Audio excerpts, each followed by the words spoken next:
Hello guys, welcome back my channel. তোমরা সবাই কেমন আছো? আশা করি ভালো আছো। আমিও ভীষণ ভালো আছি। তো এই মুহূর্তে দাঁড়িয়ে আছি আমি চাকদা স্টেশনে। চাকদা স্টেশন রয়েছে,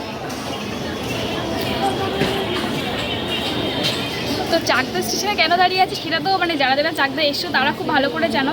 এই যে পায়েলের রান্নাঘর, এখানে তো সুন্দর একটা পিকচারও দেওয়া আছে। জয়গুরু হোটেল আর বেসিক্যালি আমি পায়েলে রান্না করে বলে সবাই চেনে। তো আজকে এখানেই দুপুরে লাঞ্চটা করবো, আর কীরকম কী খাবার দাবার পাওয়া যায়, কীরকম কী দাম নেয় সেটা সব কিছু তোমাদের সাথে শেয়ার করবো। আই থিঙ্ক ভিডিওটা খুব ভালো ইন্টারেস্টিং হতে চলেছে। একটা বোনের গল্প রয়েছে। তো চলো ভিডিওটা স্টার্ট করা যাক আর ভিতরে যাওয়া যাক।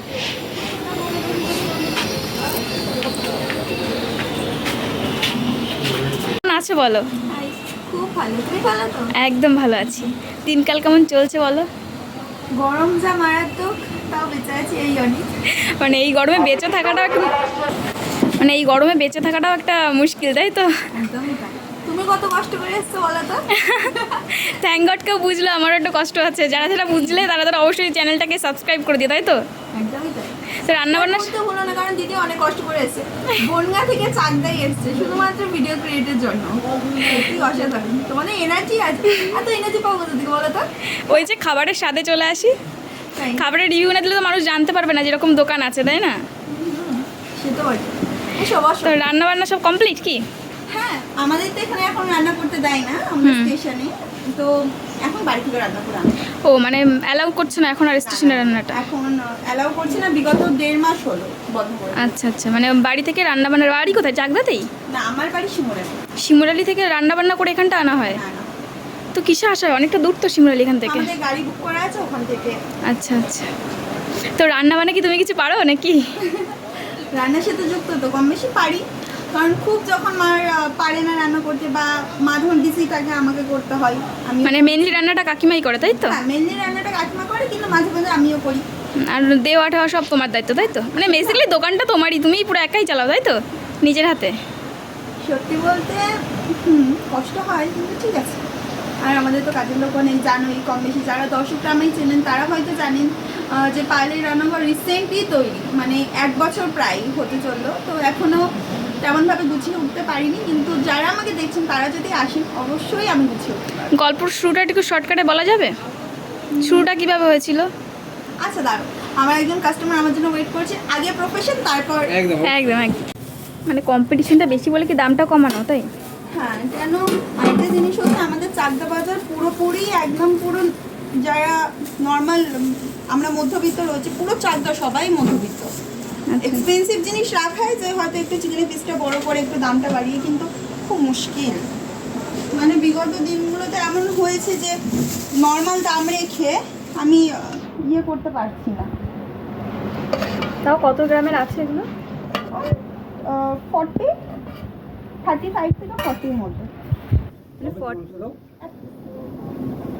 42-তে এত কিছু দিয়ে মাংস ভাত ভাবাই যাচ্ছে না। আমার পক্ষে সম্ভব না। আমাকে তো সবাই বলছে যে দিদি তুমি কেন দিচ্ছ, কিন্তু এখন পাশাপাশি এত বড় বড় দোকান তৈরি হয়ে গেছে যে সত্যি। আর জানোই তো, যেখানে বড় দোকান থাকে সেখানে চাকচিক্য থাকে, মানুষ সেখানে আগে যায়। এটা খুবই সাধারণ ব্যাপার। আর যেহেতু আমার দোকান আয়তনে ছোট, যে বাইরের মুখটাও হয়তো দেখা যায় না ছোট বলে, সেই জন্য অনেক কাস্টমার স্কিপ করে যায়।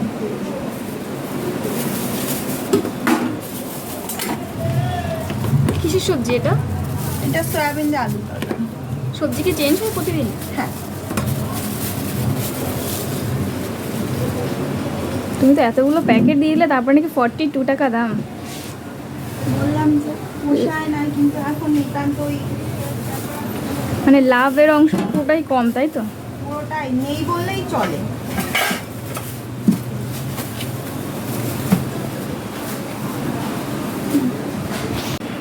কিছু করার নেই এইভাবে, নয়তো আমিও এত ঠোঁট কাটা ছিলাম না। ওই যে আসলে দেখলে না, নয়তো কাস্টমারদের সাথে আমরা কখনো খারাপ ব্যবহার করি না। বেসিক্যালি একটা মেয়ে হয়ে স্টেশনের উপর দোকান চালানো একা একা, একদমই। একদিন কেউ চালিয়ে দেখুক, কেঁদে কেটে যদি বাড়ি না পালায় তাহলে আর কি বললাম। দ্বিতীয় দিন বলবে এ মুঝসে নেই হতা। আমার সেই আলিয়া ভাটে আছে না একটা, রাজীব মুঝে ঘর জানা ঘর জানা, ওর আমি করতে হবে। তাই মানে অনেকটা স্ট্রাগল করে এখানটা দোকানটা চালানো, তাই তো? প্রচুর প্রচুর মাথার উপর যে কি হেডেক, মানে কি চাপ থাকে, মাথাটা এইটুকু, চাপটা এত বড়। সত্যিই তাই। কি আর করবো, পড়াশোনা করে ছেড়ে দিয়েছি, বকাটা হয়ে গেছি। এখন পড়াশোনা কত দূর? বিএ সেকেন্ড ইয়ার রাষ্ট্রবিজ্ঞান। আচ্ছা, তারপরে ছেড়ে দিলে কেন? কন্টিনিউ করতে পারতো তো। আর বাড়িতে একটু সমস্যা ছিল, যা হয় ফ্যামিলি ফাইন্যান্সিয়াল কন্ডিশন। একদম একদম। তারপর থেকে এই হোটেল লাইনে আসা, তাই তো? হ্যাঁ, একরকম বলে ভালো যে প্রথম শুরু যেখানকার ওয়েটার ছিলাম, এই দোকানেরই? এই দোকানের ওয়েটার ছিলাম।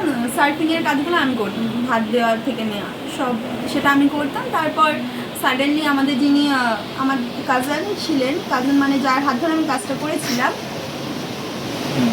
কোন বলুন, তো তার শারীরিক অসুস্থতার জন্য সে আর কন্টিনিউ করতে পারেনি।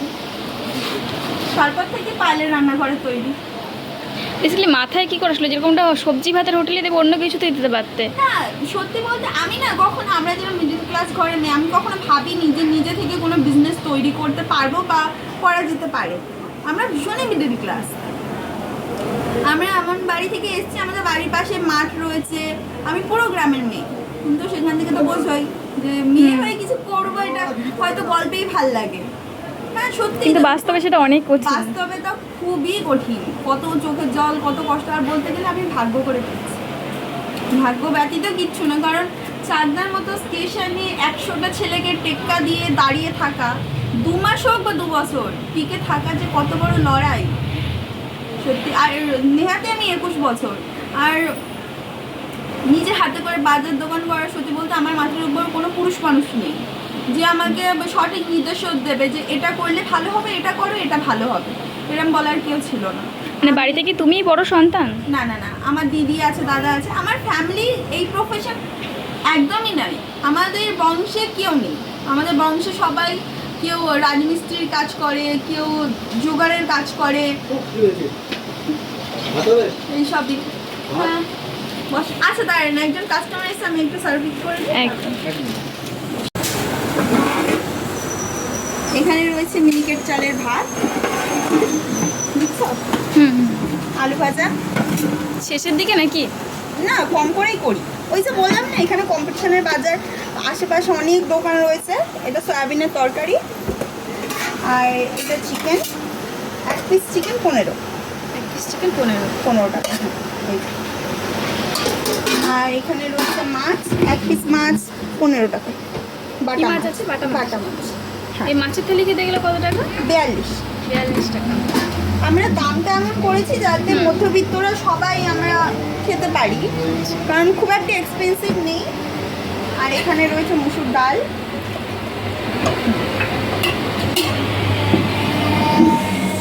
দোকানটা খোলা থেকে কটা থেকে কটা পর্যন্ত খোলা? আমাদের দোকান বেলা 11টা থেকে সন্ধ্যা 7টা অবধি খোলা থাকে। একদম। তো আমাদের জন্য সবজি থালি দিয়ে দাও। খাবে? আচ্ছা, এই তৈরি হচ্ছে আমাদের সবজি থালি। ভাত কিন্তু কম করে দিও। হ্যাঁ, তুমি খাবে? হুম। আর দেবো? না না, দিও না।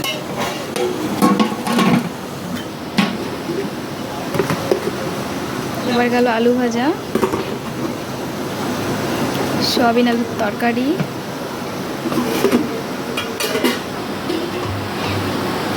আর এই গেল ডাল।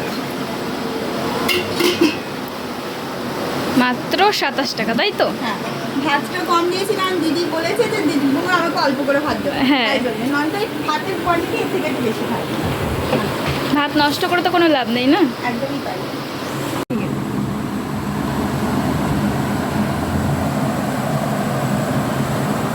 তো পেয়ে গেছি এই যে পায়েল, বোনই হবে আমার থেকে বয়সে ছোট, বোনের হাতের এই যে কি কি দিয়েছে, ভাত দিয়েছে, আলু ভাজি দিয়েছে, আর দিয়েছে সয়াবিন আলুর তরকারি, আর দিয়েছে ডাল। বেসিক্যালি সবজি ভাতটা নিলাম কারণ অনেকটা দূর থেকে এসেছি, গরমের মধ্যে মাংস ভাতটা ট্রাই করলাম না। শীতের সময় যদি কখনো আসি অবশ্যই মাংস ভাতটা ট্রাই করবো, তাই তো? তো চলো খেয়ে রিভিউটা দিই কেমন কি হয়েছে।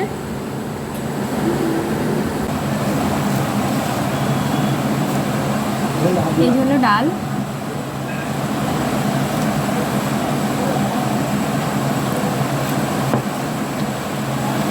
দিদি লেবুটা একটু ডলে।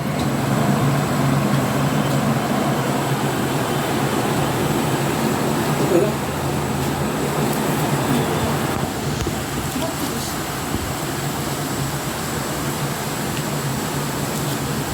বেসিক্যালি ডাল যেরকম লাগে সেরকমই আছে। রিকোয়েস্ট করবো যে যারা চাকদা বা চারপাশ থেকে মানে চাকদার চারপাশে যাদের বাড়ি আছে তারা অবশ্যই বোনের কাছে আসো, এসে খেয়ে যাও। আর অবশ্যই সাপোর্ট করো, অনেক বোন অনেক লড়াই করে এখানটা দোকানটা চালাচ্ছে। একটা মেয়ে হয়ে বেসিক্যালি এরকম একটা রেস্টুরেন্টের উপরে দোকান চালানো এটা কিন্তু চারটেখানা কথা না, অনেক কষ্টকর বিষয়। আর বোন একদম মিডিল ক্লাস থেকে এসেছে, তো বোনকে অবশ্যই সাপোর্ট করো। বেশি কিছু না, এসে শুধু খেয়ে যাও তাহলেই হবে, তাই তো? একদমই তাই। আসার অনুরোধ সবাইকে রইল। আর দিদি চ্যানেলটাকে অবশ্যই সাবস্ক্রাইব করো। তো যারা যারা চাকদা থেকে এসো তারা অবশ্যই এখানটা একবার ট্রাই করে যাও। আমি এটাই বারবার রিকোয়েস্ট করছি, কারণ সত্যিই বোনের অনেক কষ্ট, মানে বোন অনেক কষ্ট করে এখানটা দোকানটা চালিয়েছে, দাঁড় করিয়ে আছে এরকম একটা প্ল্যাটফর্মের উপরে। তো এর থেকে বেশি কিছু আমার সত্যিই বলার নেই, তোমরা শুধু এসে খেয়ে যাও একবার, এটাই আমার তরফ থেকে রিকোয়েস্ট। আই থিঙ্ক আমি কোনো ভিডিওতে এরকমভাবে রিকোয়েস্ট করিনি কাউকে সেই দোকানে এসে মানে খেতে আসার। তো আমি ফার্স্ট টাইম এরকম কোনো রিকোয়েস্ট করলাম যে তোমরা এসে খেয়ে যাও এখানটা অবশ্যই। তো চলো মানে খাওয়াটা শেষ করি, তারপর আবার ফিরছি। আসতে চাইছে তাদের কি বলবে? যারা যারা পায়েলের রান্নাঘর মানে আমার দোকানে আসতে চাইছো তাদেরকে আমি অবশ্যই বলবো আপনারা চাকদাতে আসুন। চাকদাতে পায়েলের রান্নাঘর কালী মন্দিরের বিপরীত। কত নম্বর প্ল্যাটফর্ম এটা? আপ প্ল্যাটফর্ম, 1 নম্বর প্ল্যাটফর্ম, কালী মন্দিরের অপোজিটে ওভারব্রিজের পিছনে। আর আমার ফোন নাম্বার রয়েছে, তো যদি কাস্টমাররা চিনতে না পারেন অবশ্যই কল করতে পারেন 7384892824 এই নাম্বার। একদম তো সবাইকে আসতে বলে দাও একদম।